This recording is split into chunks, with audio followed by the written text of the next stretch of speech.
Oui. Donc, qu'est-ce que vous recommandez de faire concrètement? On fait rien. On fait rien. On fait rien. Tu comprends? C'est la pire affaire à faire.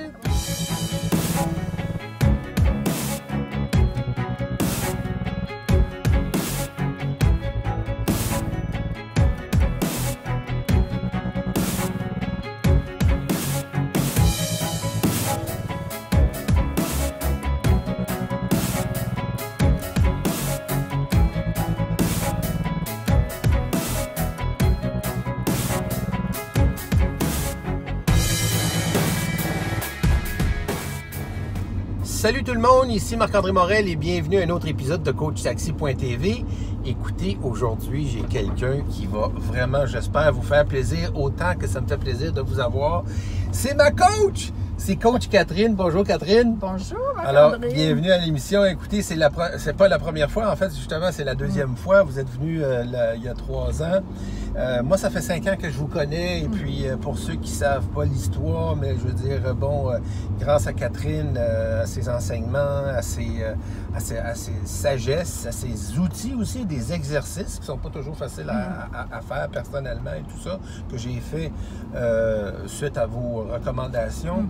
Mais moi, au niveau business, premièrement, 569% d'augmentation de chiffre d'affaires de 2014 à aujourd'hui. Fait que ça, si on parle juste de cette partie-là, OK, merci. L'autre chose, c'est surtout au niveau de comment je me sens par rapport, non seulement par rapport à moi, mais par rapport à la vie. C'est-à-dire que j'ai appris à avoir plus d'humilité, à avoir plus de gratitude. Mais ça, c'est un mot, là, vous savez, il est galvaudé, tout ça, mais c'est d'avoir de la révérence, je dirais, davantage pour de l'appréciation, pour que ce soit une journée ensoleillée, mais aussi pour le fait tout simplement d'être vivant. La première chose que je dis en me levant maintenant, c'est merci. Puis la dernière chose que je dis aussi avant d'aller me coucher, c'est merci. En tout cas, fait que je vais vous dire merci encore une fois pour tout ça, mais aussi parce que c'est pas fini, nous deux.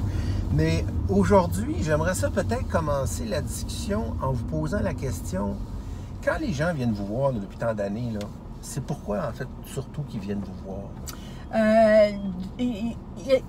On vient me voir d'abord par le bouche à oreille, parce qu'il y a toujours quelqu'un Mais pour quelle raison? Mais pour quelle raison? Toujours quelqu'un qui dit à l'autre, « Ah, si tu te cherches, va voir telle personne. » Donc, j'interviens quand les personnes arrivent à un moment de leur vie où ils ont envie de retourner aux études, envie de changer de travail, envie de faire une rupture, envie de s'engager dans un couple, envie de faire du bénévolat ou de faire de l'aide aux mourants, whatever, quelque chose que tu sens à l'intérieur de toi, mais que tu ne sais pas comment mettre ça en place.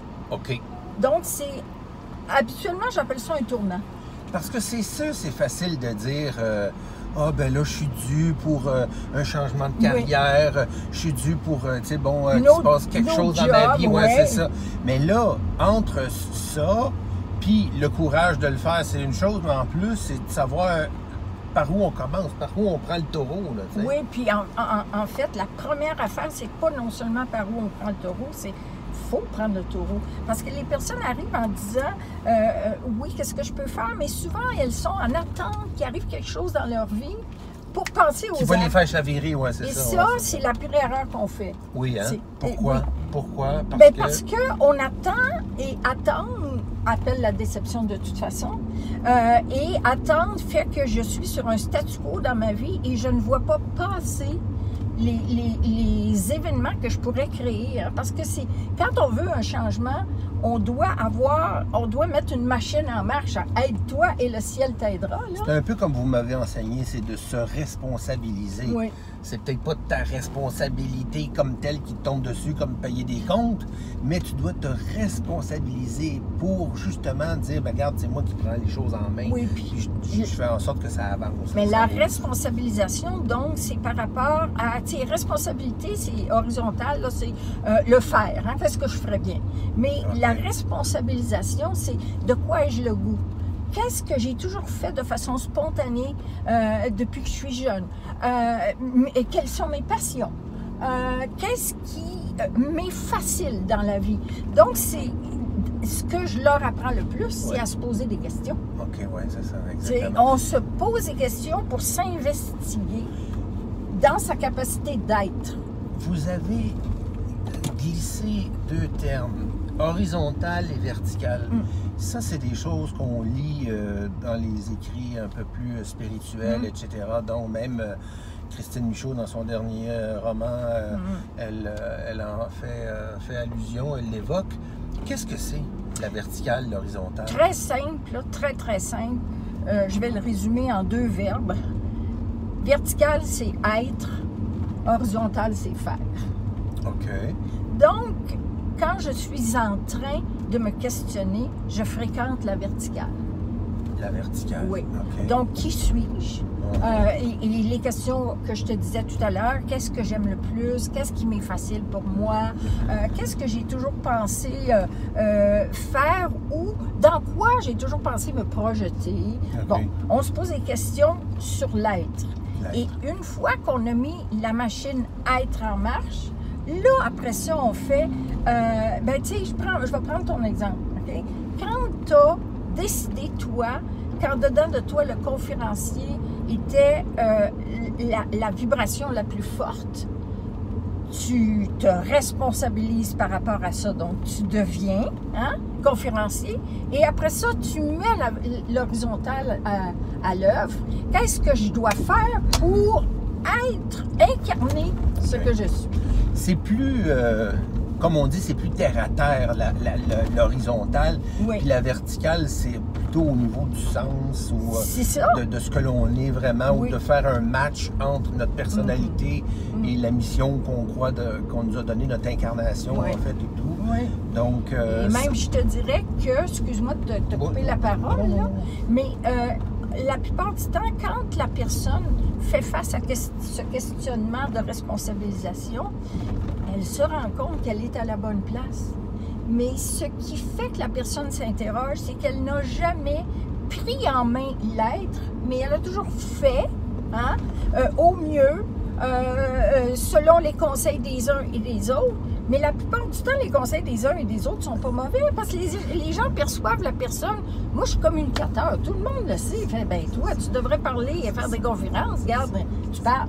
ouais, Fait que, à partir du moment où on assume qui on est, on se rend compte qu'on n'est pas trop loin dans le faire de qui on est.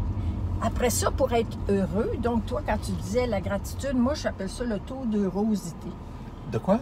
Le taux d'heurosité, heureux. OK, heurosité. Regarde, je vérifie mon taux d'heurosité le matin, je dis merci. Je vérifie mon taux d'heurosité le soir, je dis merci. Comment je me sens par rapport ça goûte bon. À la vie, oui, c'est ça. Ça goûte on bon, se sent t'sais. bien, ça goûte C'est bon, ça. c'est ça. Mais là, ça veut dire que, dans le fond, si vous aidez les gens par rapport à ces 2 dimensions-là, est-ce qu'on peut présumer que la plupart d'entre nous, surtout dans une société là, comme nord-américaine, très européenne, même dans le très rationnel, très intellectuel, Consommateur très aussi. Là. consommateur, et puis que bon, on est très dans l'ego parce qu'on se compare, puis on a L'avoir est important. Là, je te dirais qu'il y a ouais, deux autres verbes. Mais là, je ne veux pas m'éloigner parce que je veux juste dire que est-ce qu'on peut présumer que les difficultés que les gens rencontrent et qui viennent vous voir pour ça, c'est le fait que ils sont trop ils cherchent le faire, ils cherchent les signes physiques, ils cherchent les occasions qui vont faire en sorte que ça va être écrit noir sur blanc, qu'ils vont pouvoir y aller, rentrer et puis passer à l'autre étape, etc. Un peu comme si un grand sage venait les soulever, les happer et les prendre pour justement les amener. Il dit, viens ici mon fils, moi je vais t'aider, etc. Mais dans le fond, c'est pas comme ça que ça fonctionne. Non. La personne qui vient se poser des questions, elle, s'aider à poser des questions, c'est que cet état-là, parce que être, c'est un état, OK? Oui. Exprime ce que tout le monde vit, c'est-à-dire le conflit entre la tête et le cœur. OK? Ta tête, comme tu disais, rationnelle tantôt, ta tête te dit, c'est une belle opportunité de carrière. OK? Ta tête te dit ça. Mais ton cœur n'a pas le goût. Ouais. Mais tu n'oses pas admettre que ton cœur n'a pas le goût parce que ça t'oblige à dire non. Parce que ça t'oblige à faire des choix sur lesquels la majorité des gens qui t'entourent ne seront pas d'accord. Parce qu'à chaque fois que tu te choisis, tu dois affronter ton entourage. Ton entourage voit le mieux pour toi. Mais le mieux, il est rationnel.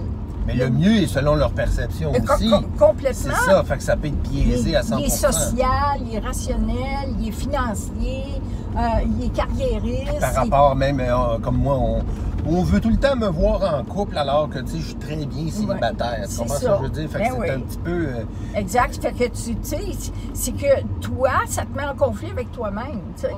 Fait qu'après ça, si tu décides d'écouter ton cœur, je n'ai pas le goût de cette opportunité-là, comprends-tu? Là, tu choisis un salaire moins important, etc. Fait que là, tu fais face au regard des autres. Et le plus dur, c'est ça. C'est d'assumer ce que ton cœur ressent par rapport au regard des autres. Surtout à un certain âge. Tu sais, quand tu as 40 ans, tu as 2 enfants, là, tu sais, puis que tout d'un coup, ton cœur n'est plus de la partie. Là. Faites concrètement, qu'est-ce que vous suggérez de façon justement... La sensation, ça ne goûte pas tellement bon, là, si on peut dire, là, par rapport à leur couple, par rapport à leur job, par rapport à leurs finances, par rapport à, carrément leur corps même, s'il faut aller jusque-là. Donc, qu'est-ce que vous recommandez de faire concrètement? On fait rien. On fait rien? On fait rien. Tu comprends? C'est la pire affaire à faire. C'est bon, c'est bon. On fait rien. On retient ça. Hein? On apprend à se fréquenter.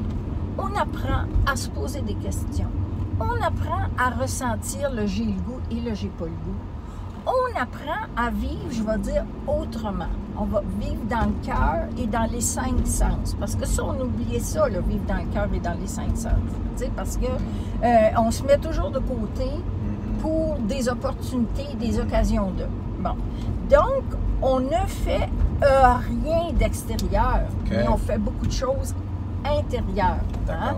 Apprendre à vivre autrement, pour moi, là, ça passe par les exercices dont tu parlais tout à l'heure. On fait des devoirs, OK?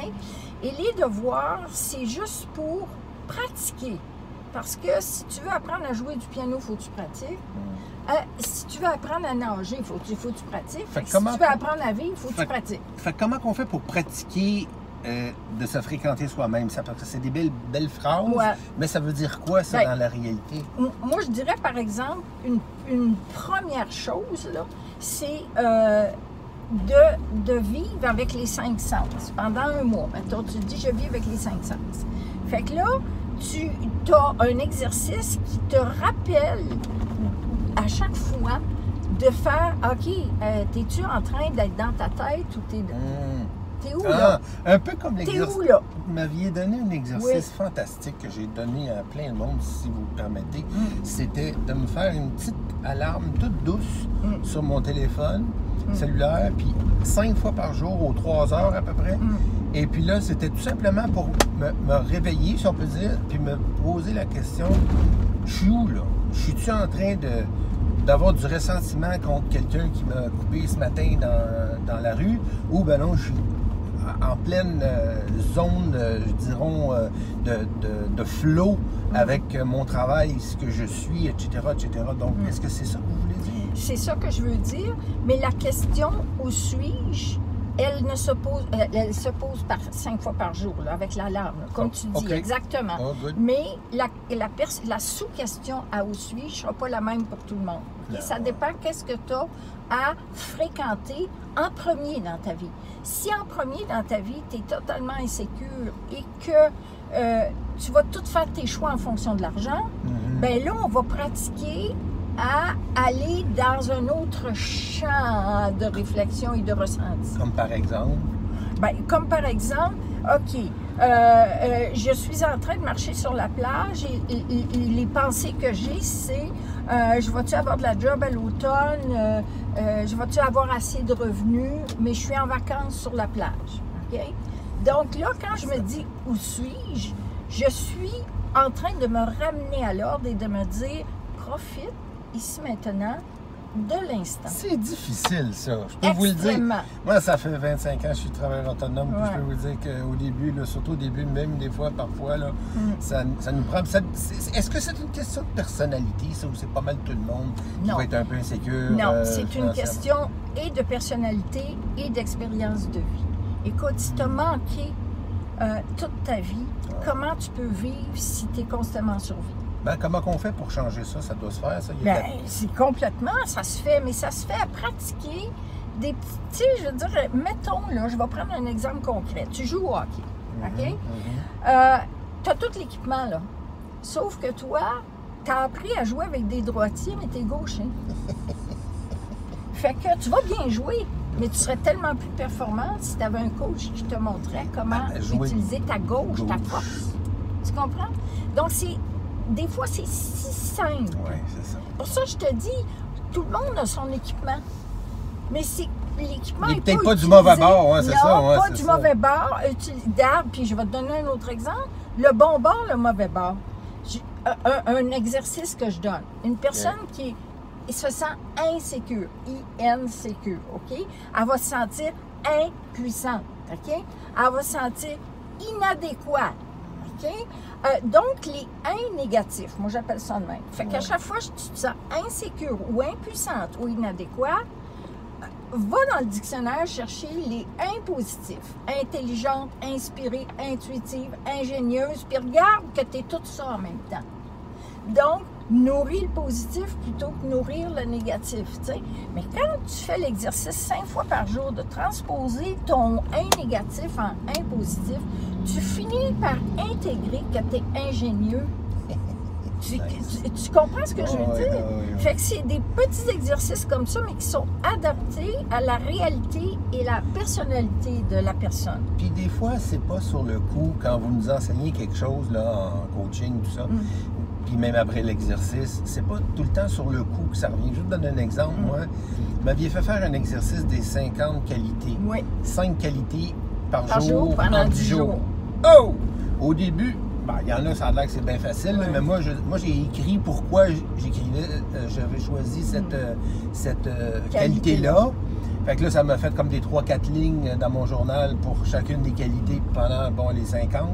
À la fin, j'avais de la difficulté, même si j'avais pris un peu le beat de regarder des choses en moi que j'avais pas pris le temps d'apprécier, puis de regarder, puis de découvrir.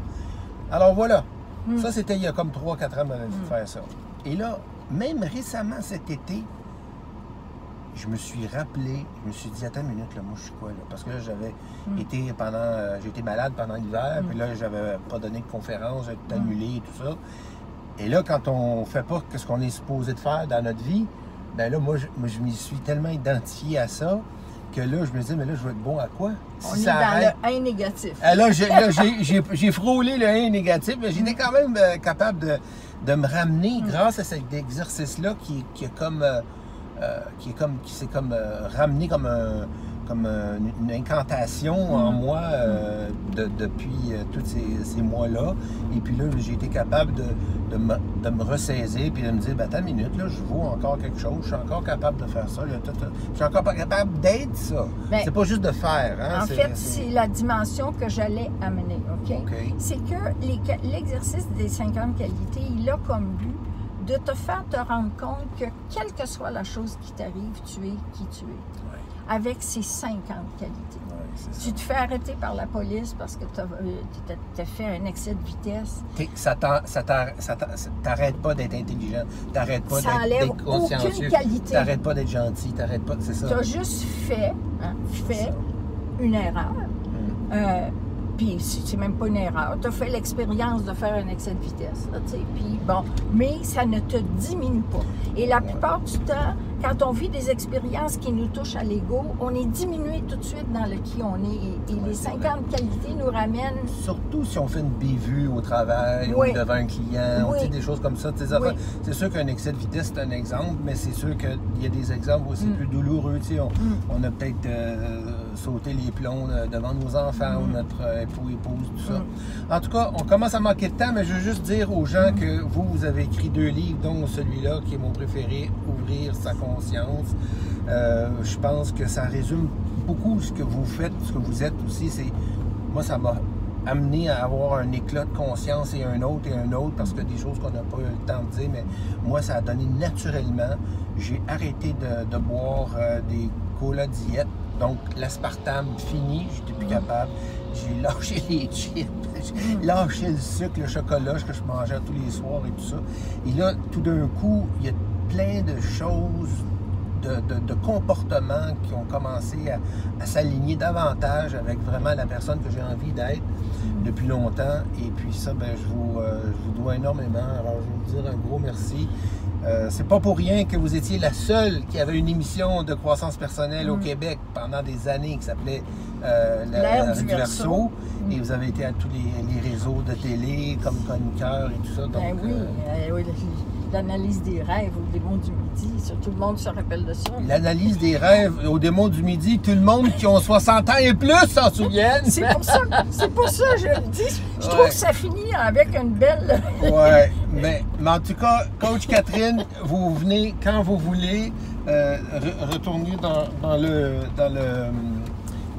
le taxi. Et puis j'ai justement pour vous le taxi officiel. Évidemment, bien sûr. Regardez ça, c'est beau, des belles roues. Du taxi, moi, là. Alors voilà, pour vous. Merci beaucoup. Un gros merci. Wow! Merci ça me fait beaucoup. plaisir. Un beau petit souvenir pour vous. C'est le fun. Hein? Et nous autres, on se revoit bientôt. On a rendez-vous.